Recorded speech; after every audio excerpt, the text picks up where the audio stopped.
Graça e paz, amados. Nós estamos estudando sobre o tema feridas da alma.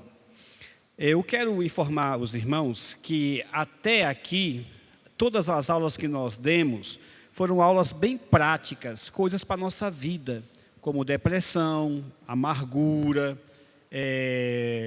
ansiedade, coisas que nós vivemos, acontecem nas nossas vidas ou com as pessoas que nós conhecemos e amamos. Hoje, a aula de hoje, ela é um pouco diferente, ou até poderia dizer bem diferente das aulas anteriores. Eu quase não vou dar essa aula, eu deixaria ela por último. Mas Deus colocou no meu coração que é algo importante e que nós temos que estudar sobre isso. Eu estou falando essa introdução, dizendo logo isso, porque eu quero preparar meus irmãos. Porque, ao contrário das outras aulas, essa aula ela é bem filosófica, ela é bem assim teológica. E embora não seja tão prática como as outras, né, que é uma coisa bem prática, e eu gosto de coisas práticas, essa aula é necessária, meus irmãos. Essa aula é necessária e creio que eu vou conseguir convencer você da necessidade de estudar sobre isso. Nós não vamos ver esse tema exaustivamente, não. Nós vamos dar um pontapé inicial, abrir os nossos olhos, abrir nossa mente. E hoje, com os recursos que nós temos, você pode estudar sozinho se você quiser. Você pode se aprofundar mais se você quiser. É claro que se você depois quiser conversar comigo também, eu estou sempre à disposição. Mas é bom você ficar bem atento, porque de fato, como era uma coisa muito teórica, às vezes você pode se perder. E repito, pode fazer as perguntas, pode questionar a hora que você quiser. É a minha opinião, não significa que tem que ser a sua opinião. Colocado isso, vamos iniciar então o nosso estudo. E hoje nós iremos estudar sobre autoimagem. Vai ser o tema da nossa aula. Feridas da alma de hoje será sobre autoimagem. Isaías capítulo 61. Versículo de 1 a 2, diz o seguinte, Isaías 61, de 1 a 2, está aí no telão, vamos ler juntos. O Espírito... Vamos começar de novo, eu falei que tem que ficar bem atento, né? Vamos lá. O Espírito do Senhor Deus...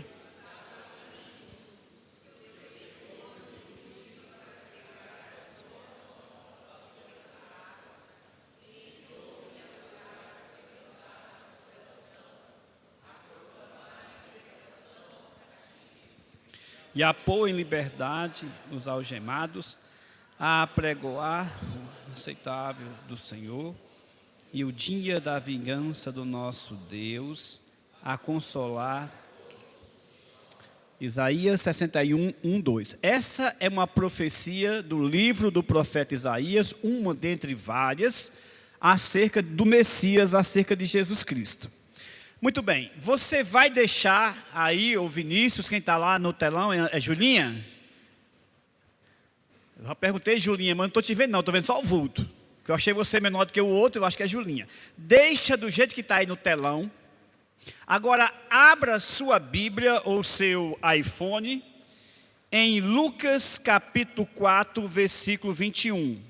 Deixa o telão aí, não precisa passar para Lucas, o pessoal da multimídia, pode deixar aí no telão essa profecia de Isaías. E vai em Lucas capítulo 4. Lucas capítulo 4, versículo 21. É Lucas 4? É que na realidade não, não começa no versículo 21, né? Começa no versículo 16, termina no 21. Então Lucas é que eu não coloquei o 16. É Lucas capítulo 4, versículo 16. Diz assim, acompanha comigo aí, ó, na sua versão. Indo para Nazaré, onde fora criado, entrou num sábado na sinagoga, segundo o seu costume, e levantou-se para ler. Então lhe deram o livro do profeta Isaías. Ele abriu aquele rolo do profeta Isaías. E abrindo o livro, achou o lugar onde estava escrito: no tempo de Jesus, nem tinha capítulos e nem tinham versículos. E o livro não era assim, a Bíblia, era um rolo. Então ele abriu o rolo do profeta Isaías e leu a seguinte passagem: o Espírito do Senhor está sobre mim, pelo que me ungiu para evangelizar os pobres, enviou-me para proclamar libertação aos cativos e ressurreição da vistas aos cegos, para pôr em liberdade os oprimidos e apregoar o ano aceitável do Senhor. Tendo fechado o livro, devolveu-o ao assistente e sentou-se, e todos na sinagoga tinham os olhos fitos nele. Então passou Jesus a dizer-lhes: hoje se cumpriu a escritura que acabais de ouvir. O que isso tem a ver com o nosso estudo? Preste bem atenção. A profecia de Isaías falava acerca do Messias, Isaías capítulo 61. Isaías viveu no século 8º a.C., 800 anos antes de Cristo. 800 anos depois, Jesus abre o livro do profeta Isaías, exatamente como está na minha Bíblia, como está na sua Bíblia, como está aqui, projetado, a mesma coisa. Lê sobre essa profecia e diz: olha, essa profecia se cumpriu hoje. A profecia era acerca do Messias, que o Messias viria. E quando ele viesse, ele viria com o poder do Senhor, o Espírito do Senhor sobre ele. Ele traria as boas novas. O que é boas novas? O Evangelho. Ele veio proclamar o Evangelho. O Evangelho significa boas novas. Aos quebrantados, todo aquele que tivesse o coração quebrantado por essa palavra, por esse Evangelho, seria curado, seria restaurado. O Messias viria proclamar libertação aos cativos, pôr em liberdade os algemados e apregoar o ano aceitável do Senhor. Ok.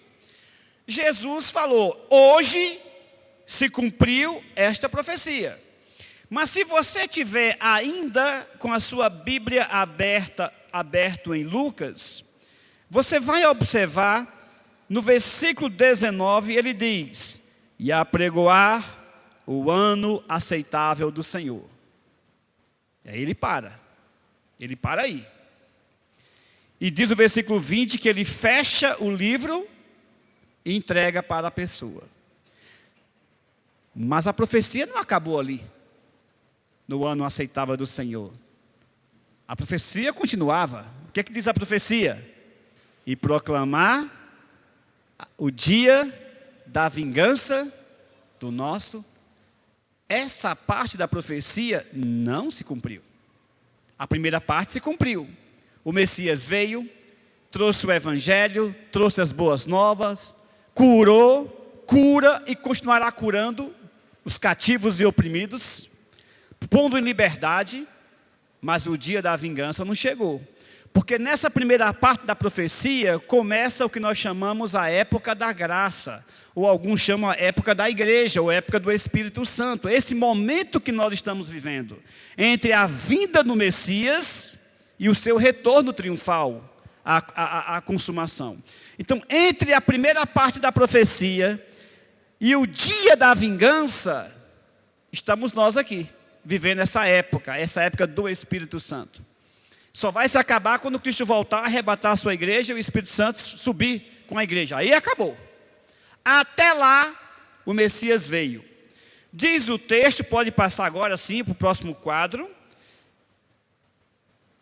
que essa profecia acerca do Messias, essa profecia que se cumpriu em parte, ela falava de libertar cativos e oprimidos e restaurar a vistas a cegos. Isso não significa apenas pessoas cegas fisicamente, como Jesus de fato curou muitos deles. Não significa apenas libertar pessoas presas em cadeias, em algemas literais. Sim, ele fez isso também. Tem uma frase muito bonita de um ex-ateu, que depois se tornou um padre católico. Eu li muitos livros dele, porque eu fui comunista durante muito tempo. E ele é um teólogo da libertação. E a teologia da libertação é uma teologia marxista. E esse teólogo católico é chamado Neymar de Barros, o mesmo nome aqui de São José dos Campos, daquela avenida famosa. Neymar de Barros, o nome desse teólogo. E ele diz o seguinte: a prisão não são as grades, e a liberdade não é a rua. Existem homens livres nas prisões e homens presos na rua. Aí ele completa: é tudo uma questão de consciência. E aí eu não concordo com ele. Não é uma questão de consciência, é uma questão de ter ou não ter Jesus Cristo na sua vida. Mas de fato, Jesus libertou pessoas nas prisões. Algumas pessoas nas prisões eram mais livres do que pessoas livres na rua. Mas a profecia não fala apenas dessa libertação de pessoas literalmente na cadeia. Ele fala de uma libertação mais profunda. O Messias, pode passar. O Messias veio trazer libertação. Você sabe quais as piores prisões que existem? Eu vou te dizer quais são. É a prisão da alma e a prisão da mente. São as piores prisões que existem. E todo mundo sabe disso. Você ter sua alma presa, você ter a sua mente presa, é a melhor prisão que existe, porque não tem despesa com energia, não tem despesa com pessoal, não tem despesa com guarda, e você sequer quer sair dela ou sabe que está preso. É a pior prisão que tem. A prisão da alma e a prisão da mente. O Messias veio para nos libertar principalmente destas prisões. Por isso que Jesus Cristo disse para nós: e conhecereis a verdade? Porque você pode estar preso em algumas mentiras que você nem sabe que é mentira. Você até acha que é verdade ou nem sequer parar para pensar nelas. São as piores prisões que existem. A prisão da alma e a prisão da mente. Eu vou dar alguns exemplos para você. Imagina uma pessoa... Eu vou dar um exemplo da minha família. A minha irmã, alguns anos atrás, eu cheguei para ela... E ela era, na época ela era secretária municipal, era chefe era chefe da parte contábil da prefeitura, da parte financeira da prefeitura, ela que tomava de conta. E eu cheguei lá na prefeitura para conversar com ela, eu vi ela com uma pulseira esquisita no braço. E eu disse: que é isso aí, Cláudia? Ela tinha ido não sei aonde, numa cidade lá do Ceará, não sei de onde ela tinha ido. Ah, essa aqui é uma pulseira de Nossa Senhora Desatadora de Nó. É o quê? Uma pulseira de Nossa Senhora Desatadora de Nó. Isso eu nunca tinha... Eu já ouvi falar de muito tipo de santa, mas dessa daí eu não conhecia não. Nossa Senhora Desatadora de Nó.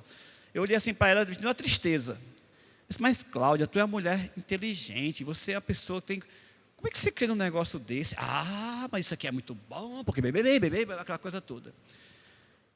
Eu não sei se foi o que eu falei, eu sei que deu um castigo nela lá, que essa pulseira deu uma alergia no braço dela, que virou uma ferida assim no braço dela. Eu disse: nem para curar a tua ferida, não dá nem para desatar esse nozinho tão pequeno que é curar a tua ferida, então compra um quadriderme que resolve esse negócio aí. Então, as pessoas, as prisões religiosas são talvez as piores que tem. As pessoas matam por suas crenças. Olha o que está acontecendo aí no Oriente Médio. Em nome de Deus. Em nome de Deus, estão matando em nome de Deus. Achando que aquilo é o que vai fazer alguns ir inclusive para o paraíso. O que aconteceu recentemente aqui na Dutra, essas pessoas caminhando, carregando cruz, carregando pedra, sabe, de noite, correndo risco de ser atropelado, para chegar num mito, numa imagem que sequer existiu, com todo respeito ao povo católico, com todo respeito à fé católica. Mas se parassem para pensar um pouquinho, eu estou indo para quem? Eu estou indo para adorar uma deusa, uma santa que sequer existe, sequer existiu. São as prisões religiosas. Olha os coitados dos testemunhos de Jeová, com aquele comércio mais desanimado do que enterro de anjo, que ninguém vê ninguém, o dia todinho com aquelas banquinhas, tal. E tem que fazer aquilo para poder ser aceito por Deus. E tantos outros, olha o espiritismo. Meu guia disso, meu guia daquilo, guru disso, guru daquilo. As prisões religiosas. Agradeça a Deus você ter se libertado dessa prisão, você ter conhecido Jesus Cristo. Deus ter aberto teus olhos. Deus ter aberto, a liberdade te libertou, conheceu a verdade. Agradeça a Deus. Porque tem milhões e milhões presos até hoje, do nosso lado, nossa família, nossos amigos, as pessoas que nós amamos. As prisões filosóficas. Eu estava falando ontem para os jovens lá na IBAB. É inacreditável, pessoas cultas, doutores, pós-doutores, continuam acreditando numa mentira chamada teoria da evolução. E brigam, e morrem, e fazem, e gastam fortunas e bilhões em cima de uma mentira chamada teoria da evolução, que não é preciso ser crente para saber que é mentira. Tem muito ateu que sabe que é mentira. E é uma cegueira tão grande que a verdade diante dos olhos deles, mas eles não aceitam, é uma prisão mesmo. Quando eles não têm o que inventar, eles quebram a própria realidade para continuar na loucura. Quer ver um exemplo? Eles usam a palavra fóssil vivo. Já ouviu essa palavra, fóssil vivo? Mas, o que é um fóssil? O fóssil é uma coisa que morreu. Se é fóssil, não pode estar vivo. Se está vivo, não pode ser fóssil. Isso é lógico. Mas a loucura é tão grande para aceitar a mentira, que eles quebram a própria realidade diante dos olhos deles. Não, é assim mesmo, é um fóssil vivo. Mas como que fóssil vivo? É a mesma coisa de dizer que os homens casados são homens solteiros. Alguém pode falar isso? Não pode, ou é casado ou é solteiro. É a mesma coisa que dizer para você que o dia é noite. Não, ou é dia ou é noite, não pode ser as duas coisas ao mesmo tempo. Que o verde é vermelho, ou é verde ou é vermelho, ou é preto, não tem condições. Mas o desespero, a loucura é tão grande, que eles engolem a própria realidade para viver nessa prisão que eles vivem. Não, é um fóssil vivo. Não, mas não pode ser, ou uma coisa ou outra. Eu me lembro de algum tempo atrás, não sei porque eu me lembrei disso agora, mas vamos lá. Eu cheguei no CTVAP e tinha um professor famoso nessa época no CTVAP, psicólogo, até andou pregando aqui na CIEB alguns anos atrás. Faz muitos anos, ninguém conhecia muito bem também não, viu? Então depois que ele descobriu, não fica para lá agora. Mas esse professor chegou um dia na sala de aula e falando que toda pessoa é masculino e feminino, psicólogo. Toda pessoa é masculino e feminino. Todo homem tem um lado feminino e toda mulher tem um lado, tipo Pepeu Gomes nos anos 80, né? Aí eu dava aula na época também no CTVAP, aí eu entrei para dar aula, o pessoal, os alunos já ficaram logo esperando. Pastor, o que o senhor acha disso? Eu disse, olha, meu querido, eu não creio nisso. Até se eu tiver um lado feminino, eu já sei que ele é lésbico, porque eu não tenho esse lado feminino não, eu sou homem só.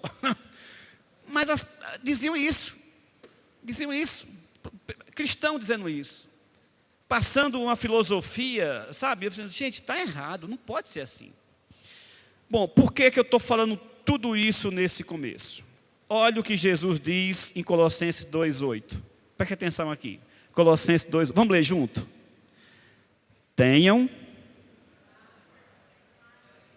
Vamos começar de novo.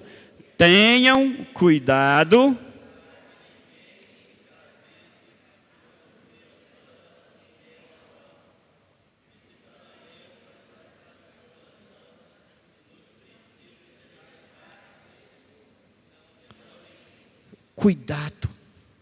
Cuidado para que você não seja escravo de uma filosofia vã e enganosa. Uma filosofia inventada por homens, por tradições humanas, deste mundo e não em Cristo. Bom, colocada essa introdução, eu queria então tratar da terceira e pior prisão, na minha opinião. As prisões que vêm com o nome de ciência. São as piores. Está provado, cientificamente provado, é assim. Será que é assim? Compare essas prisões à luz da palavra de Deus. Se tiver igual à Bíblia, então é. Se tiver contra a Bíblia, rejeite. Por mais que um PhD diga que é assim. Paulo disse que se vier um anjo do céu e pregue outra coisa que não seja essa palavra, seja maldição. Então é sobre esta prisão que nós vamos tratar. Como eu falei, não é uma aula prática, é uma aula bem teórica e filosófica. Pode passar. Essa prisão que eu vou tratar hoje é a prisão que alguns chamam de autoimagem. A filosofia da autoimagem, surgida nos anos, basicamente nos anos 60, 70. Não faz muito tempo não. Anos 60, 70. Foi quando ela começou a entrar de maneira universal. Foi solidificada nos anos 80. Nos anos 80 para cá, essa nova filosofia virou uma verdade absoluta no mundo todo. Ela é conhecida como autoimagem, pode ser chamada também de autoestima, alguns chamam de valor próprio e outros chamam de amor próprio. É isso mesmo? Está certo o som aqui? Oi? Tá para ouvir? Bom, mas é isso aí. Onde você encontrar autoimagem, autoestima, valor próprio, amor próprio, está tratando desta nova filosofia que surgiu, basicamente, ela começa nos anos 30, mas só vai tomar forma mesmo, só vai ganhar o mundo nos anos 60, certo? Repito, nós não vamos ver detalhes. Vamos dar uma viagem de helicóptero, uma viagem panorâmica, mas suficiente para todo mundo entender. O que nós iremos estudar?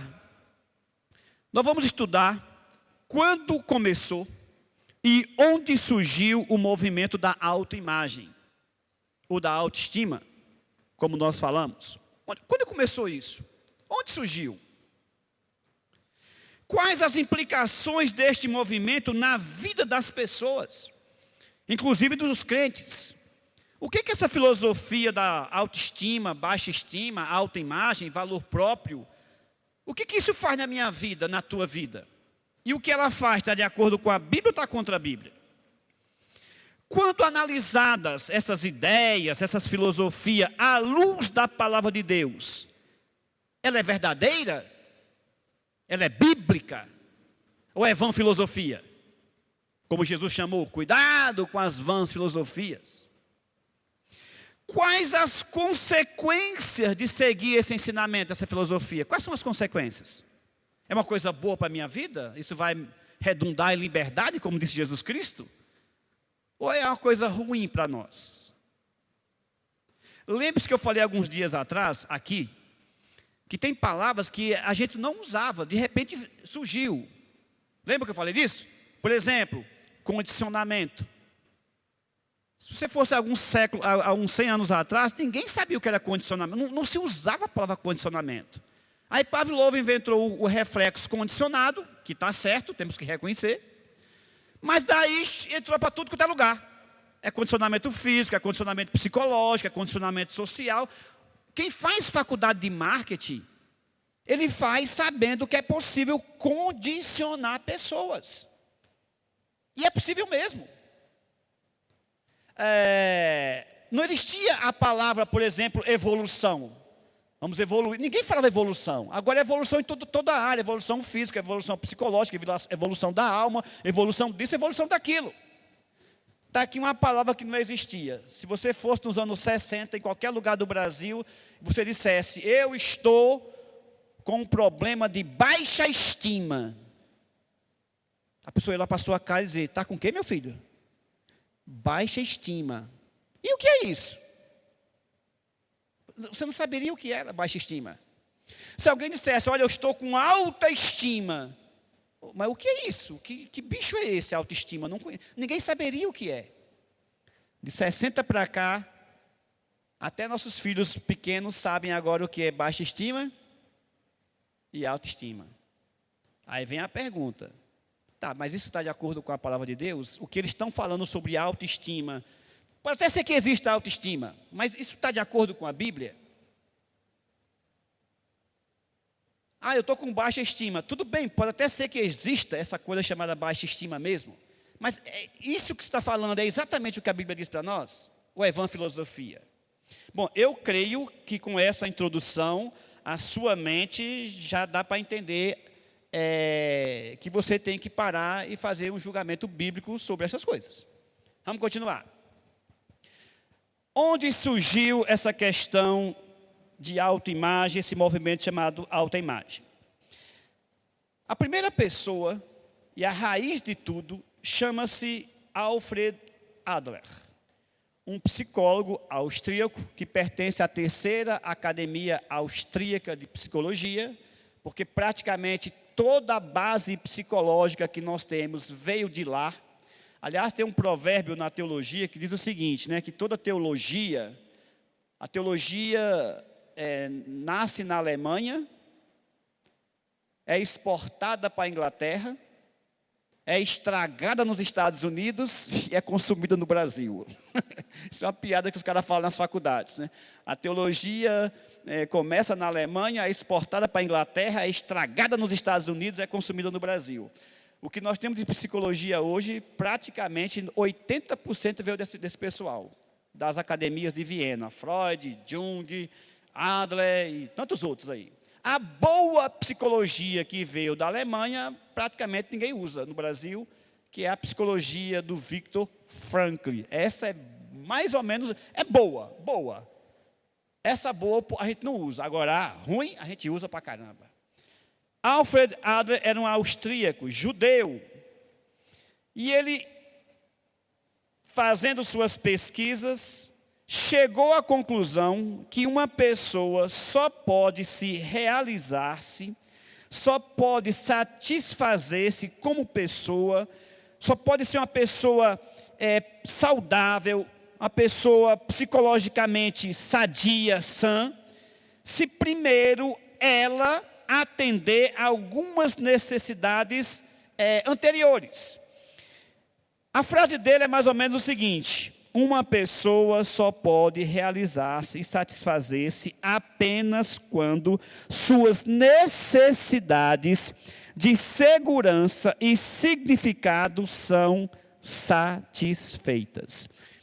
Você, para ser uma pessoa sadia, normal, você tem que ter as suas necessidades de segurança e significado satisfeitas. Em certo sentido, ele tem razão. Bom, repito, estou dando a minha opinião como pastor. Eu não sou psicólogo, estou falando como pastor. De fato, uma criança que nasce no lar em que ele sente segurança, uma criança que nasce no lar onde ele é amado, uma criança que tem suas necessidades satisfeitas, certo? Ele tem o que comer, ele tem onde dormir, ele tem apoio. Essa criança normalmente vai ser uma pessoa, vamos dizer assim, vai criar uma pessoa normal. Isso é verdade. Não porque Adler está falando, ele é judeu. Lembre-se que ele é um judeu, ele conhece a Bíblia. Ele é um judeu, acho até que ele é praticante. Eu não acho que ele seja ateu. Eu tenho dúvida dele e de Einstein se realmente são praticantes. Mas ele é judeu, ele conhece a Bíblia. Certo? E ele viveu na década de 30, antes do nazismo. Então ele tinha uma cultura judaica forte. Isso está na Bíblia. O que a Bíblia ensina para nós? Que nós devemos amar nossos filhos? Que nossos filhos são o quê? É herança do Senhor. E tudo que uma criança precisa, meu irmão, acredite, é de um pai e de uma mãe que se amam e que amem eles.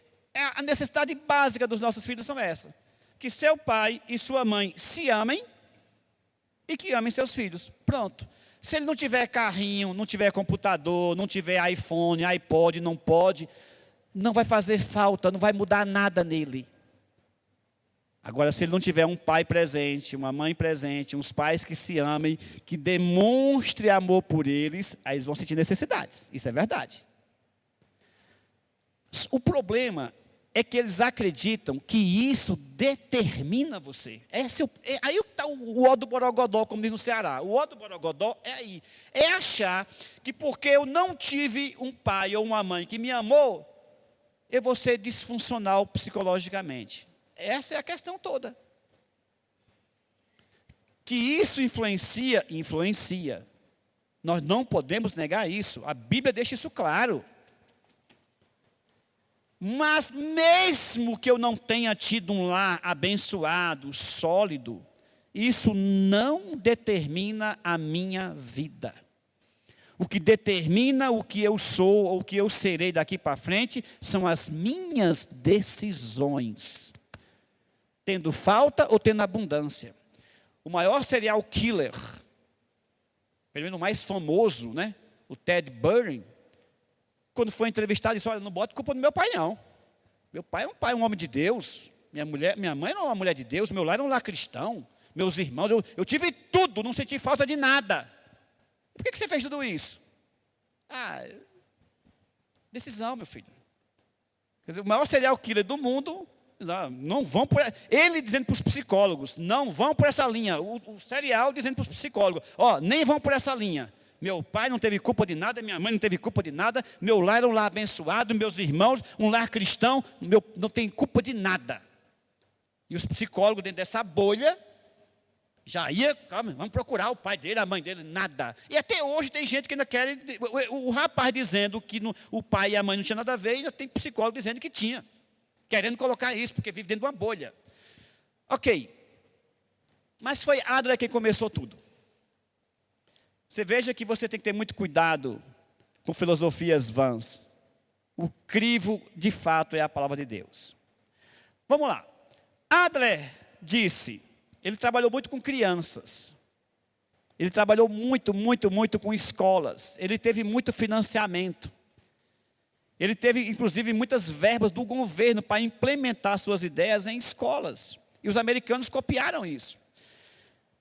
Cuidando de crianças, ele disse que há 3 tipos de crianças.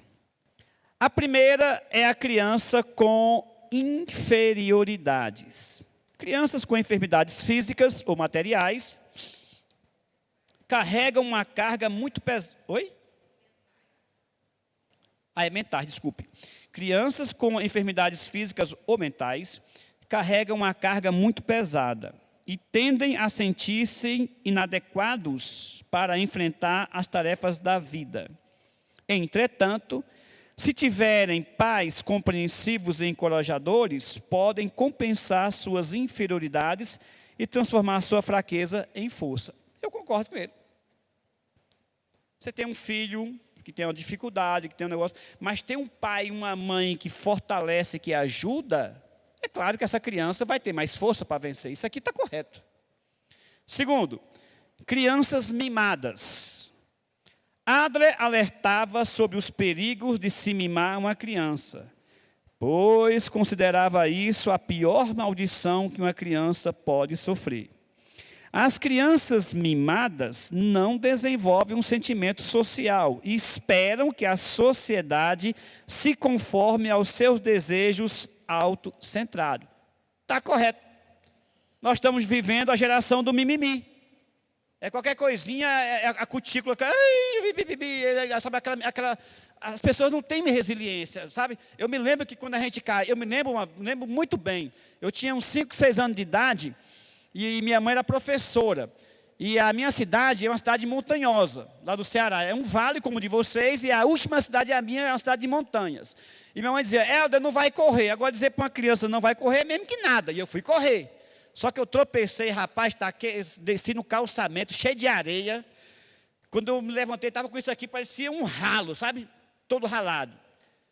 Lá vem minha mãe de lá para cá. Foi o que eu disse para você? Você não corresse, não foi? Foi. Agora você vai apanhar. Além da raladura toda, ainda levei uma surra.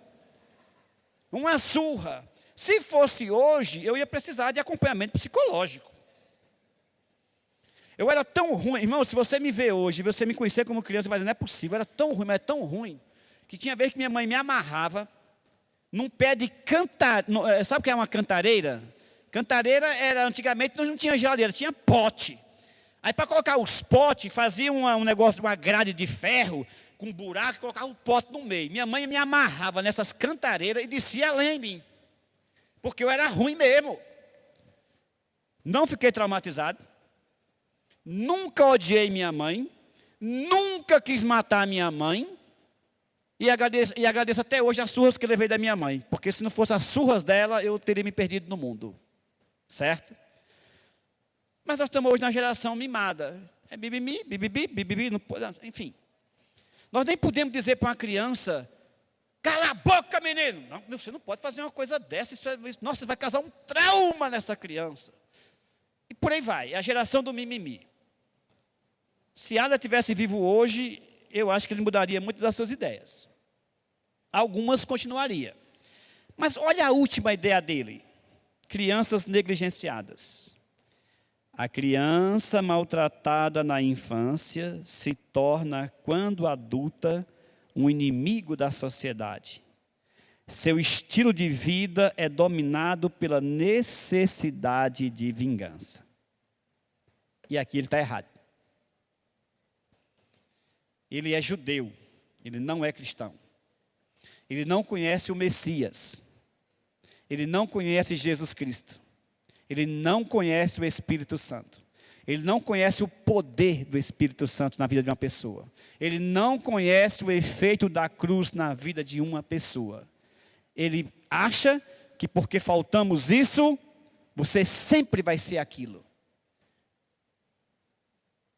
Se ele te lesse o Novo Testamento, ele veria prostitutas que mudaram sua vida para mulheres virtuosas. São consideradas até santas algumas delas, pelo poder da cruz de Cristo. Ele veria algemados de espíritos que foram libertos, oprimidos que foram libertos, pessoas sem esperança que passaram a amar a vida. E essas ideias de Adler até hoje estão presentes na psicologia secular. Nós temos no Rio de Janeiro, e eu conheço inúmeras pessoas no Rio de Janeiro, inúmeras, eu não sei, talvez chegue até, se não chegar a centenas, chegue a dezenas. Nascidos em favelas, criados em favelas, em lares disfuncionais, que hoje são homens de Deus e mulheres de Deus. Eu conheço homossexuais aqui da praia, de São Paulo, de Santos. Pessoas que viviam na mais profunda prostituição. Aquela mais baixa que você possa imaginar. Mais baixa, mais nojenta. Que se tornaram homens de Deus e pregam o Evangelho. Isso não é verdade. Não é porque eu não tive um pai ou uma mãe ou um lar estruturado que eu preciso viver doente a vida toda. Vivendo de uma ferida que nunca cicatriza. Não é verdade. A graça de Deus, o poder de Deus é suficiente para pôr em liberdade os cativos e os algemados de espíritos. Bom, mas sem Deus, a nova filosofia começou. E eu, sinceramente, não acho que Adler tinha más intenções não, viu? Até acho que ele é uma pessoa muito decente. Só que ele conheceu um americano chamado Abraham Maslow. Maslow também é judeu, mas ele é ateu. Maslow é ateu declarado. Criado no Brooklyn, um dos bairros mais pobres e mais complicados dos Estados Unidos, de Nova York. E Maslow pegou então as ideias de Adler, eles eram amigos, conversavam muito, passaram muito tempo juntos. Ele pegou as ideias de Maslow, de Adler, e em cima das ideias dele, desenvolveu uma nova ideia, uma nova filosofia. Ele até aquele momento via que Adler e outros psicólogos como os Freud, Jung, Roger, Skinner, eles estudavam as pessoas com problemas. Crianças, adultos, que tinham lutas, que tinham problemas psicológicos. Ele inverteu a coisa. Não, eu vou procurar soluções nas pessoas que não têm.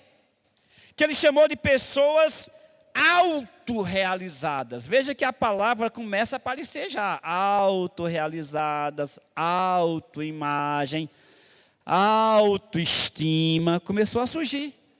Então, em vez de pesquisar Zé Buchudo, que não tem nem onde cair morto, eu vou entrevistar Zé Mané, que é um homem próspero, um homem, sabe, um homem realizado. E Maslow inverteu. Eu vou pesquisar as pessoas. Tal. E ele pesquisou inúmeras pessoas que ele achou que eram autorrealizadas. Atores, cantores, políticos, empresários, pessoas de sucesso, celebridades. Sucesso da perspectiva dele. E ao pesquisar essas pessoas, ele descobriu algumas coisas. Primeiro, elas tinham algo em comum, as pessoas autorrealizadas. E a primeira coisa que ele descobriu é que as pessoas autorrealizadas já têm uma autoestima.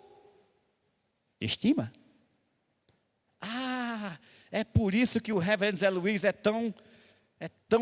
porque ele tem autoestima. É por isso que o pastor Reginaldo, rapaz, autoestima, a primeira coisa que ele tem. E o Salvador? Salvador tem que ter, né? Autoestima. É uma das primeiras e outras coisas que ele descobriu. E aí começa. Maslow concluiu que não existem mais pessoas autorrealizadas porque não tiveram suas necessidades básicas supridas. E, consequentemente, são incapazes de satisfazer suas necessidades de autorrealização. Eu fiquei admirado com a conclusão dele. Porque boa parte das pessoas que ele entrevistou, boa parte delas, não todas, algumas não tiveram suas necessidades supridas. E mesmo assim chegaram lá. Quer dizer, diante dos olhos deles, da pesquisa dele mesmo, mas não enxergam. A vã filosofia aprisiona. É verdade que teve pessoas que, de fato, por exemplo, você pega um Paulo Nobre do Brasil, presidente do Palmeiras. Quando ele tinha 10 anos de idade, a conta bancária dele, com 10 anos, era 2 milhões de cruzeiro na época. Você já pensou, você com 10 anos, 2 milhões de cruzeiro? É claro que a pessoa dessa tem mais chance de deslanchar. Mas tinha outras pessoas que também tiveram a mesma coisa e foram para a miséria. Além do mais, a autorrealização não é só financeira, não é só material, como ele enxergou aqui. Vamos lá. Ele concluiu isso, pegou as ideias de Adler e disse, não existem muitas pessoas mais autorrealizadas porque as suas necessidades básicas não foram satisfeitas. Meus irmãos, o que estava ruim vai piorar. Estas pessoas não são encontradas com facilidades, dizia ele. E ele visualizou todo este fenômeno como uma hierarquia de necessidades. Bom, nós temos aqui pessoas que estudam psicologia, ou que já estudaram psicologia, pessoas da área de humanas. Ele criou uma hierarquia que até hoje é ensinado em tudo quanto é curso de psicologia, de psiquiatria, de terapia. Onde você vai, eu me lembro que eu trabalhava numa empresa chamada Armazém Martins, e essas coisas eram ensinadas para nós. Vamos lá, é a chamada pirâmide de Maslow, pode passar. Eu não estou enxergando aqui, vou ver se eu consigo ler dali. Maslow acredita que para uma pessoa ser autorrealizada, ela tem que preencher essa pirâmide. Quais são elas? Primeiro é o quê? Necessidades o quê?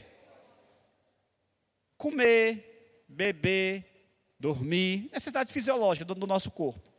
Temos que ter isso. Segundo, você tem que se sentir seguro. Aquilo que Adler pregou, ele está repetindo aqui. Isso tem uma certa dose de razão. Mas a pior mentira, meus irmãos, é aquela que mais parece com a verdade. Próxima. Um grupo a quem você pertença. Você tem que pertencer a um grupo. Sozinho você fica até doido. O próximo, aí você chega na autoestima. Se você teve isso aqui tudinho, você vai ser uma pessoa com autoestima. E por último, aí você vai ser o cara, você vai se realizar plenamente. Você pode detalhar essa pirâmide, pode passar ao próximo. Está aí ela mais detalhada, em mais alguns detalhes, certo? Mas isso é algo tão entranhado na psicologia, que usa para qualquer coisa. Vê se você que trabalha em alguma indústria, que trabalha em marketing, que trabalha em comércio, já viu essa próxima pirâmide. Passa aí. Está aí a pirâmide de Maslow, adaptada ao mundo corporativo, certo? No mundo corporativo, a pirâmide também é usada. Necessidades básicas. Sede, comida, bom sono e ir ao banheiro. Isso é importantíssimo para você ter uma boa estima. Próximo. Plano de saúde, vale refeição, ambiente seguro para trabalhar. Você vai melhorando. Opa, eu tenho um vale saúde, eu tenho um plano, eu tenho um vale refeição. Opa, vai melhorar para nós. Aí você dá mais um passo. Interação com outros membros, momento de descontração, diálogo aberto. Opa! Aí vai mais para frente. Como é que é? feedback de performance, reconhecimento de quê? Transparente, promoção e empoderamento. Agora a minha autoestima está melhorando. Aí você chega no ponto: desenvolvimento pessoal, cursos e palestras. Eu não estou rindo, é sério, irmão, as pessoas creem nisso. E o interessante é que alguns chegam lá na ponta da pirâmide, até dão palestras como você ter autoestima. E os que estão lá na ponta da pirâmide estão correndo para psicólogo e psiquiatra, tomando remédio de tarja preta. Se realizaram. E ainda assim, continuam deprimidos.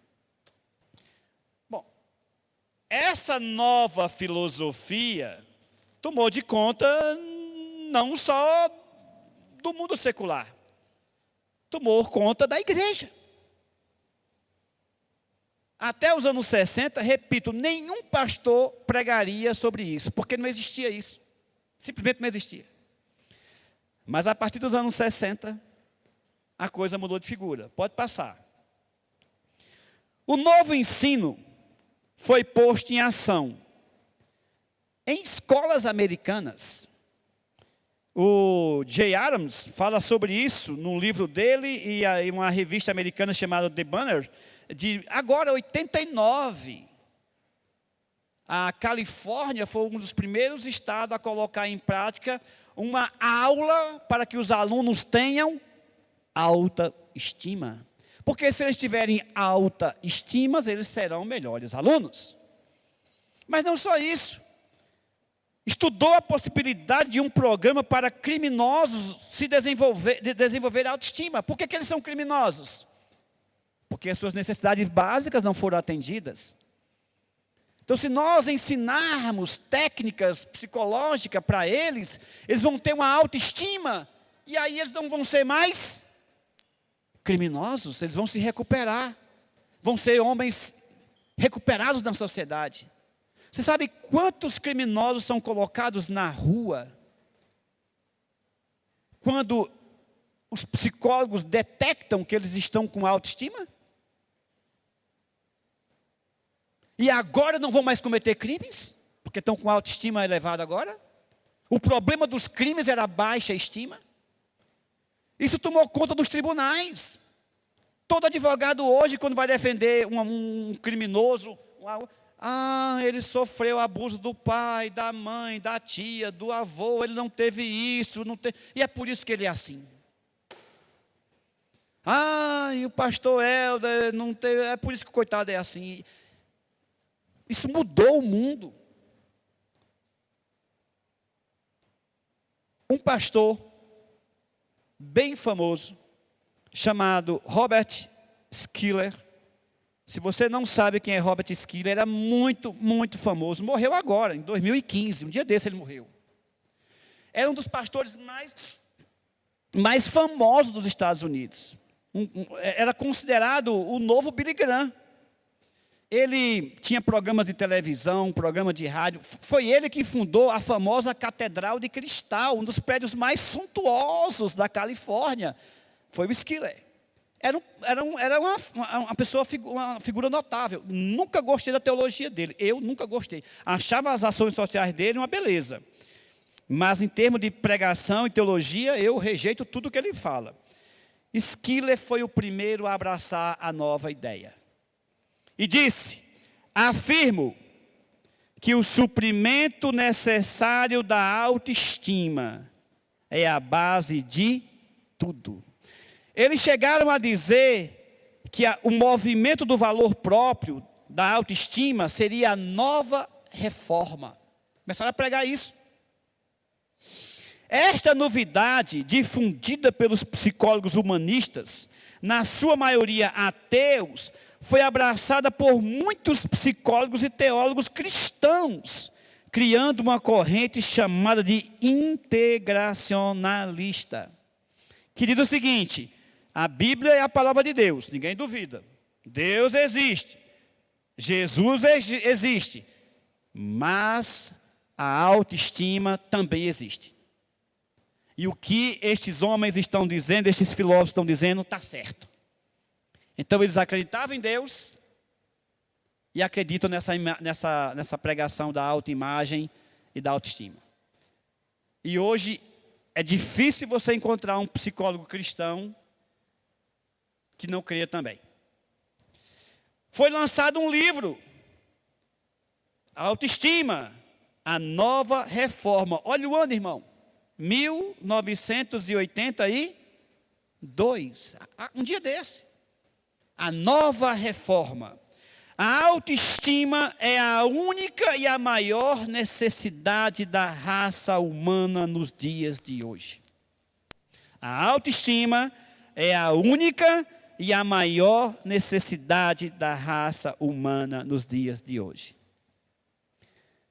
Os pastores não respondam, não. Não precisa responder, não. Só pensem aqui, as ovelhas da CIEB. Ouça essa frase. Falada por um pregador televisivo. O programa dele passava em mais de 50 países. O programa de rádio dele também passava em vários países. Um dos pregadores mais importantes, até recentemente. Veja essa frase. A autoestima é a única e maior necessidade da raça humana nos dias de hoje. À luz da Bíblia, isso está certo? Só tem duas possibilidades, ou sim ou não. Será que a maior necessidade minha é de autoestima? Será que a maior necessidade do mundo é de autoestima? Você está vendo como é que começam as coisas? Ninguém é obrigado a ser filósofo. Ninguém é obrigado a pensar com mente filosófica. Mas você também não pode ser enganado por qualquer coisa. Julgai todas as coisas, retendo o que é bom. Isso falado tal. Irmãos, eu não coloquei o nome de todos eles. Alguns eu tenho uma profunda admiração. Alguns desses teólogos, para mim, foram importantíssimos na minha vida. Eu tive o privilégio de conhecer desse movimento, pelo menos 3 deles. 2 de um lado e 1 do outro. Eu tive o privilégio de conhecer pessoalmente. Vou falar de um homem que eu tenho um respeito por ele. Talvez alguns de vocês conheçam. Chamado Dr. James Dobson. Pastor Eldo, indiquei o programa dele para várias pessoas aqui em São José dos Campos. O programa dele era visto por mais de 120 nações. Se você procurar saber quem é James Dobson, e você vê um pastor falando mal de James Dobson, você vai dizer, esse pastor só pode ser doido. Pois muito bem. James Dobson, o principal psiquiatra americano, cristão, o mais famoso, ele está vivo até hoje, viu?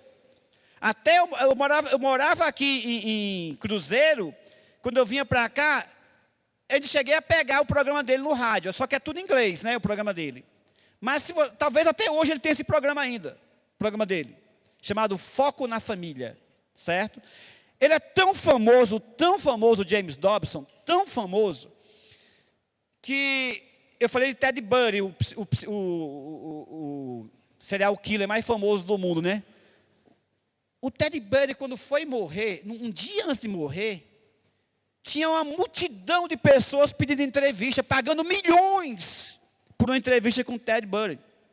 Milhões.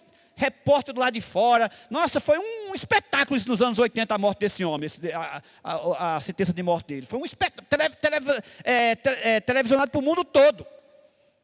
Sabe qual foi o psicólogo que Ted Bundy mandou chamar? Eu só falo com uma pessoa. James. Até hoje a entrevista dele é usada em todas as faculdades do mundo para entender a mente de um serial killer. A entrevista do James Dobson. Ele mandou chamar, pediu, não só fala se for com James Dobson. Tamanha era a importância desse homem.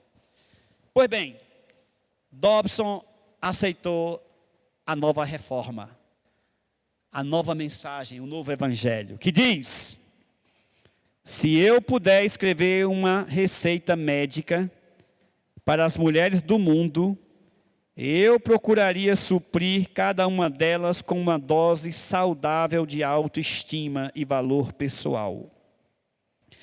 Tal receita deveria ser tomada 3 vezes ao dia, até a cura total ser obtida. Eu não tenho dúvida que essa é a maior necessidade que elas têm. Você tem o mais famoso psiquiatra americano dizendo, isso aqui está certo. Cristão, ele também é formado em teologia, James Dobson. Faça isso. E você vai ser feliz. Se você tiver alto, é a sua maior necessidade. Pastor, acabou o tempo já? Não, acabou, né? Acabou. Eu vou só ler mais a próxima aqui. E nas próximas aulas nós vamos vendo mais coisas. Vamos lá. Sempre que as chaves para a autoestima ficam aparentemente fora do alcance da maior parte da população dos Estados Unidos da América, aumentam as doenças mentais. As neuroses, o ódio, o alcoolismo, o abuso das drogas, a violência e certamente teremos uma desordem social. Ele está falando basicamente a mesma coisa que Adler fala e que Maslow fala. As desordens psicológicas que nós temos foi por causa de uma falta de autoestima. Então, problema de neurose, problema de ódio, problema de alcoolismo, drogas, violência, é tudo uma questão de falta de autoestima. Dr. James Dobson. Olha, quando eu estava no seminário, a minha professora de psicologia era colega do James Dobson. Ela tinha maior respeito. Eu estudei no seminário pelos livros do Dr. James Dobson. Naquele tempo, eu já achava que estava errado. Nossa, ela tinha uma alegria quando falava James Dobson, que foram colegas de aula, a minha professora de psicologia e tal. Se você ler o que eu acabei de ler aqui, sem conhecer a Bíblia, sendo um homem desse quilate falando, você crê. Mas se você pegar o que ele acabou de dizer, que o ódio, neurose, alcoolismo, drogas, é um problema de autoestima à luz da Bíblia, ele está errado. Por isso que não tem como você juntar duas coisas. Ou isso aqui está certo, ou isso aqui está certo. As duas coisas não podem estar certas. Porque para Deus, ódio, vícios e por aí vai, é um problema de pecado. Decisão que nós tomamos erradas. E não de autoestima. Porque nós temos pessoas com estima lá em cima, mentindo, odiando, roubando, matando, enganando e fazendo tudo no mundo. O estado mais pobre do Brasil é o Piauí. Era para ter o maior número de neuróticos e psicóticos, e de violência, e de ódio, e de drogas. Era para ser o estado mais violento do país. Não é. É o que tem, por população, é o menos violento. Mas por essa psicologia, era para ser o mais. O povo não tem o que comer. Não tem, as necessidades não são atendidas. Não tem escola, não tem onde dormir. E por que esse povo não é tão violento assim? Porque esta doutrina aqui, que parece boa, é uma vã filosofia. No próximo domingo, a gente continua, se Deus quiser.